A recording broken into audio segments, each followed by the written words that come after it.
उसके कब्जे में होती है, इसलिए उसके घर वालों ने उसको बेड से बांध कर रखा था। मैंगली के घर वाले उस डीमन से मैंगली को बचाने के लिए एक फादर को अपने घर बुलाते हैं। फादर मैंगली की फैमिली को बाहर रुकने का बोलकर खुद मैंगली और उस डीमन के साथ रूम में बंद हो जाते हैं। अब फादर वहाँ पर एक कैमरा सेट कर देते हैं और मैंगली के अंदर से उस डीमन को निकालने की कोशिश करने लगते हैं। वो डीमन फादर को बहकाने के लिए उन्हें सेड्यूस करने लगता है, लेकिन फादर कंटिन्यूअसली मंत्र पढ़ते रहते हैं। इसी बीच हमें पता चलता है कि फादर मैंगली से प्यार करते हैं और ये बात उस डीमन को भी पता होती है, इसलिए वो डीमन फादर का ध्यान भटकाने के लिए फिर से उन्हें सेड्यूस करने लगता है। लेकिन फादर खुद को कंट्रोल करते हैं और मंत्र पढ़ना जारी रखते हैं। वो डीमन फादर को डिस्ट्रैक्ट करने की पूरी कोशिश करता है, लेकिन फादर अपने मंत्र पढ़ते रहते हैं और तभी अचानक से मैंगली बेहोश हो जाती है। अब फादर मैंगली को चेक करने जाते हैं और अब उन्हें लगता है कि मैंगली ठीक हो गई है। तभी मैंगली होश में आते ही फादर को किस करने लगती है और फादर भी उसके साथ रोमांस करने लगते हैं और ये पूरा मूवमेंट कैमरे में रिकॉर्ड हो जाता है। जिसके बाद हमें 18 साल आगे की कहानी दिखाई जाती है, जहाँ पर एक गार्ड जेल में बंद कैदियों को खाना दे रहा था और जब वो एक रूम में खाने की प्लेट को निकालने जाता है तो उस रूम का कैदी उसकी उंगलियों को काट लेता है। इसके बाद हमें फादर पीटर को दिखाया जाता है, जिनको अभी भी उनकी गलती का गिल्ट होता है जो उन्होंने मैंगली के साथ 18 साल पहले की थी। फादर अपने उस गुनाह को कबूल करके अपने मन को हल्का करने के लिए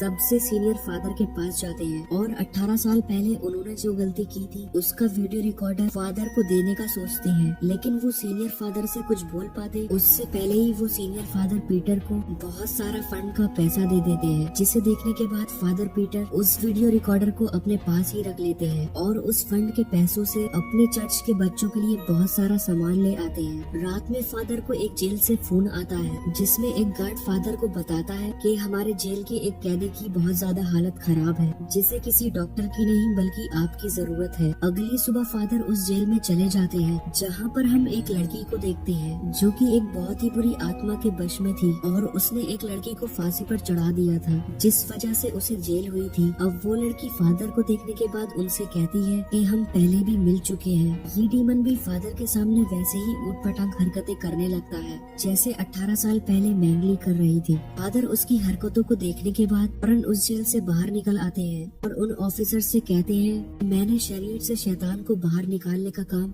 18 साल पहले ही बंद कर दिया था और मैं आपकी मदद नहीं कर सकता। मैंगली वहाँ पर आ जाती है और वो फादर पीटर से कहती है कि आपको मदद करनी ही पड़ेगी क्योंकि वो लड़की इस पर मेरी और आपकी ही बेटी है। दरअसल जब फादर उस रात मैंगली के शरीर से उस डीमन को निकाल रहे थे, वो डीमन मैंगली के शरीर से निकलने के बाद फादर के अंदर घुस गया था और उसने फादर को अपने वश में करके मैंगली के साथ सेक्स किया। इसके बाद मैंगली प्रेग्नेंट हो गई और अगले दिन मैंगली ने किसी से कुछ कहे बिना ही शहर छोड़ दिया और थोड़े टाइम बाद उसने फादर के बच्चे को जन्म दिया। मैंगली फादर से कहती है तुम्हें ही हमारी बेटी को बचाना होगा। इसके बाद फादर अपनी 18 साल पहले की हुई गलती के लिए मैंगली से माफी मांगता है तो मैंगली भी उन्हें माफ कर देती है। फादर पीटर अपनी बेटी को बचाने के लिए अपने सीनियर फादर माइकल के पास जाते हैं और सारी बात उन्हें बताते हैं, लेकिन फादर पीटर उन्हें ये नहीं बता पाते कि वो उनकी ही बेटी है। फादर एक्सॉर्सिज्म वाले वीडियो टेप को भी जला देते हैं। अब अगले दिन एक्सॉर्सिज्म को शुरू करने का फैसला करते हैं। फादर माइकल पीटर से कहते हैं कि ये काम हमें बहुत ध्यान से करना होगा वरना इस काम में हमारी जान भी जा सकती है। अब पूरी तैयारी करने के बाद फादर माइकल और पीटर उस जेल के सारे स्टाफ को बाहर निकालकर उस जेल के अंदर जाते हैं। एक डॉक्टर भी इस काम में उनका साथ दे रहे थे। तभी अचानक से वहाँ की बिजली चली जाती है। डॉक्टर जब चेक करने जाते हैं तो उन्हें एक पुलिस ऑफिसर की डेड बॉडी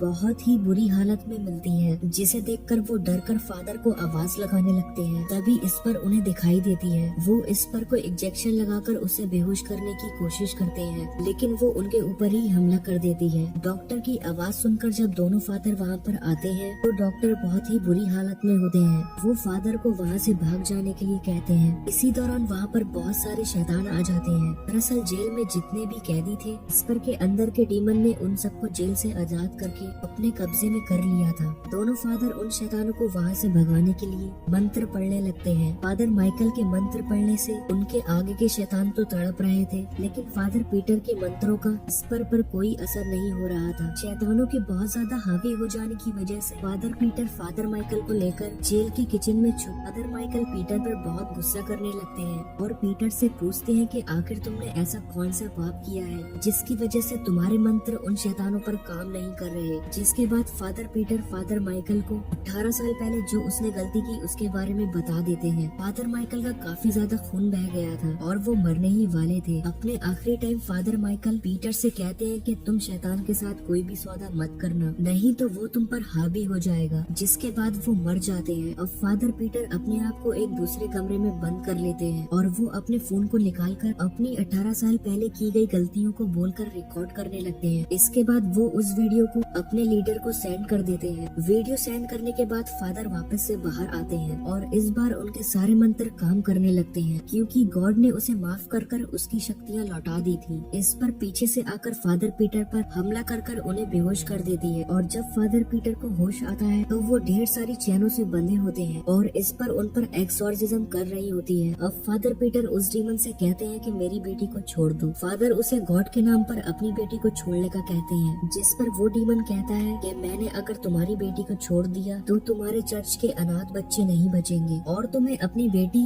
या उन अनाथ बच्चों में से किसी एक को चुनना होगा। फादर उस डीमन से कहते हैं कि नहीं, तुम ऐसा नहीं कर सकते और आखिर तुम चाहते क्या हो और तुम मेरे साथ ऐसा क्यों कर रहे हो। जिस पर वो डीमन कहता है कि तुम्हें मेरे साथ एक सौदा करना होगा। वो फादर से कहता है कि मैं तुम्हारी पवित्र आत्मा चाहता हूँ, तुम अपने अंदर से गॉड को निकाल दो, मैं तुम्हारे चर्च के बच्चों को और तुम्हारी बेटी को छोड़ दूंगा। फादर के ठीक है बोलते ही इस पर बेहोश हो जाती है। जिसके बाद फादर अपनी बेटी को लेकर जेल से बाहर निकलते हैं। थोड़े दिन बाद चर्च के लीडर फादर पीटर से आकर कहते हैं तुम्हारे गुनाहों को कबूल करना तुम्हारे लिए जरूरी था। जैसे ही तुमने अपने गुनाहों को कबूल किया वैसे ही गॉड ने तुम्हारी शक्तियाँ तुम्हें वापस लौटा दी और मैंने भी उस वीडियो को डिलीट कर दिया है जो तुमने मुझे भेजी थी। लेकिन फादर पीटर जब लीडर से बात कर रहे थे फादर पीटर की आंखें चमकने लगती हैं। जिस पर वो फादर पीटर से पूछते हैं कि तुम उसके शरीर में क्या कर रहे हो। वो डीमन जवाब देता है पीटर ने अपनी बेटी और चर्च के बच्चों को बचाने के लिए अपनी आत्मा मुझे सौंप दी। इसके बाद हमें फादर पीटर की बेटी को दिखाया जाता है जिसके अंदर गॉड की पवित्र शक्तियाँ आ चुकी थी और अब फादर पीटर उस शहर को छोड़कर किसी दूसरे शहर में चले जाते हैं।